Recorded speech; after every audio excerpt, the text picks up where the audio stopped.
I promised myself I wouldn't fall because none of it was real. The smiles. The hand-holding. The wedding rings. The tiny apartment where everyone believed we were newlyweds. It was all a lie built to protect two broken people who had nowhere else to go.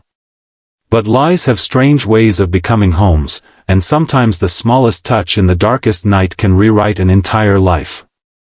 Before we continue, if you believe kindness can change lives and that everyone deserves a second chance, please take a moment to like this video, leave a comment telling us where you're watching from, share this story with someone you care about, and subscribe to the channel for more emotional stories that stay with you long after they end. I met Emily on the worst day of my life. 3 months earlier I had buried my father after a long battle with illness. His medical bills swallowed everything I had saved. The construction company where I worked downsized, and I was one of the first to lose my job.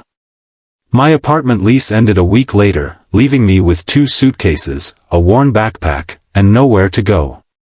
The city was full of people, but loneliness echoed louder than traffic. Emily's story was different, but somehow equally heartbreaking. Her grandmother had raised her after her parents died in a car accident.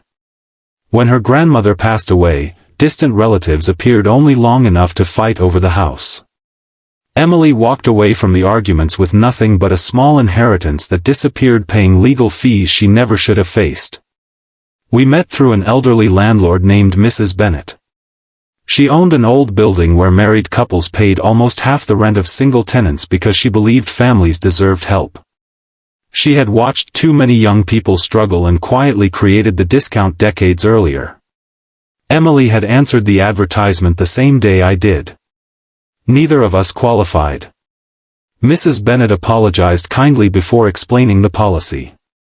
We walked away together without speaking. Halfway down the street, Emily laughed. Not because anything was funny. Sometimes people laugh because crying would hurt too much. She looked at me and asked the most unbelievable question I had ever heard.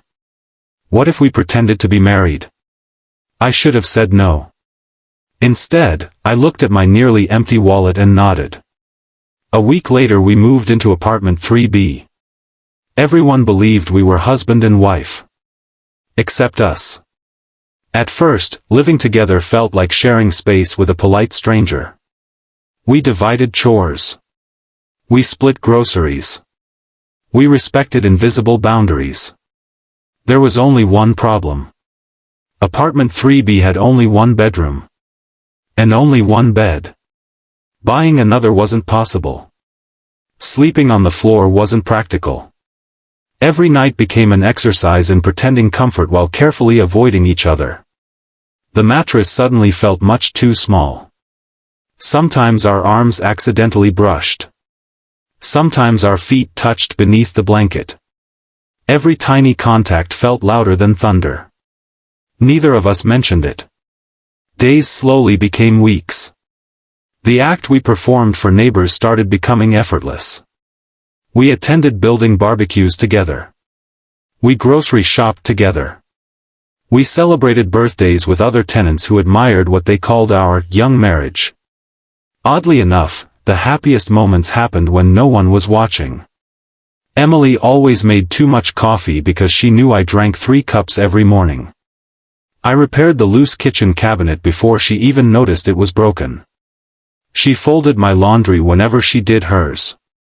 I shoveled snow from the sidewalk before she left for work. No grand gestures. Just quiet kindness. The kind that slowly builds trust. She worked at the public library. I found work repairing furniture in a small workshop owned by a widowed carpenter who believed damaged things deserved another chance instead of being thrown away. I often wondered if he realized he was talking about people as much as furniture. Winter arrived early that year. The heating system in our building struggled against freezing temperatures. One night the apartment became unbearably cold.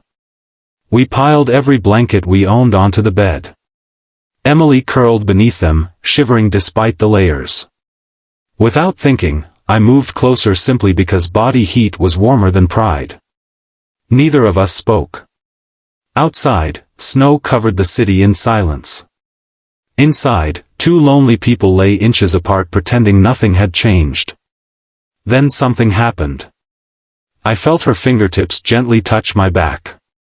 She wasn't trying to wake me. She wasn't asking for anything. Very slowly, almost absent-mindedly, she traced a single line down my spine through my shirt. The movement lasted only a few seconds.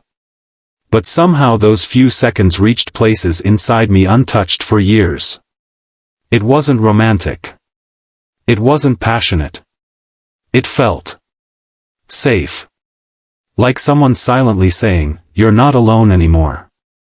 Neither of us mentioned it the next morning. But after that night, something invisible shifted between us. We laughed more. We lingered longer over dinner. The apartment stopped feeling temporary. It began feeling like home. Still, fear remained. Because everything rested on a lie. If Mrs. Bennet discovered the truth, we'd lose the apartment. If either of us admitted deeper feelings and they weren't returned, we'd lose our friendship. So we stayed silent. Silence became our safest language. Spring brought brighter mornings. Emily started planting flowers in old coffee cans on the windowsill. She said broken containers deserved beautiful things too. Watching tiny green shoots push through dark soil reminded me how healing often happens quietly, long before anyone notices. One afternoon I came home early. Emily sat on the kitchen floor surrounded by unpaid bills. She hadn't heard me enter. Her shoulders shook with silent tears. For months she had hidden every worry behind cheerful smiles.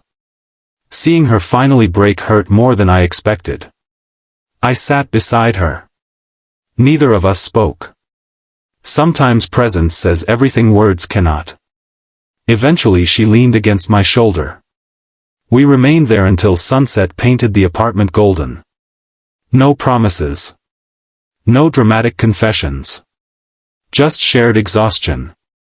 From that day forward, we faced every problem together. When work hours were reduced, we budgeted together. When my old truck died, she insisted we use buses together.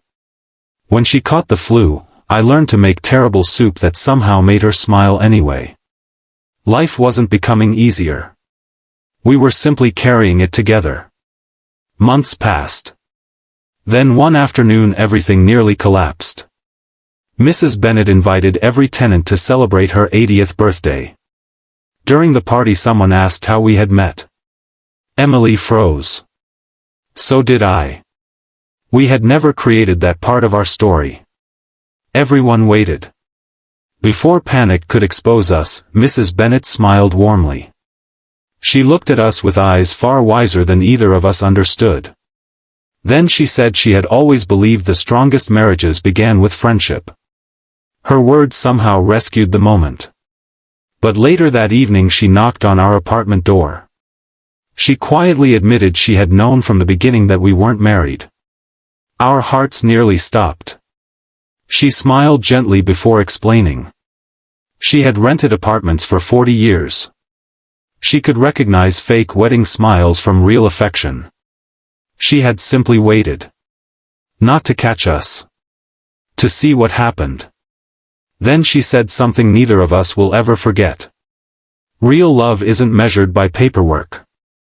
It's measured by who stays when life gives them every reason to leave. She told us the discounted rent had never depended on marriage. Only on kindness. She believed lonely people deserved homes too. When she left, the apartment felt strangely quiet. Emily looked at me. For the first time in nearly a year, we weren't pretending anymore. There was nothing left to hide behind. The truth stood between us. And somehow it felt less frightening than the lie. That night we shared the same bed again. Not because we had to. Because we wanted to. The room was dark except for moonlight spilling across the blankets. Neither of us slept immediately. The silence carried every unspoken feeling from the past year. Then, just as before, Emily reached out. Her fingertips slowly traced the length of my spine. Only this time I understood what that simple gesture had always meant. It wasn't about romance. It was reassurance. It was gratitude. It was home. I gently took her hand. Not to stop her. To hold it. Some people fall in love with fireworks. Others fall in love with grand adventures. We fell in love through grocery lists, shared rent, repaired furniture, quiet mornings, difficult winters, and a touch in the dark that reminded two broken hearts they no longer had to survive alone. A year later we stood in the small community garden behind Mrs. Bennett's building. Neighbors gathered around us. Emily wore a simple white dress. I wore the only suit I owned. Mrs. Bennett smiled from the front row with tears shining in her eyes. This time the wedding wasn't part of an act. There were no lies. No pretending. Only truth. As Emily walked toward me, I realized the greatest love stories aren't about perfect people finding perfect lives.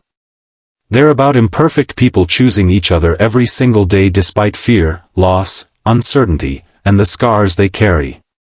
Years later, whenever life became overwhelming, whenever bills piled up or illness returned or grief visited unexpectedly, we had a quiet tradition. No matter where we were, no matter how exhausted we felt, before falling asleep Emily would gently trace one finger down my spine.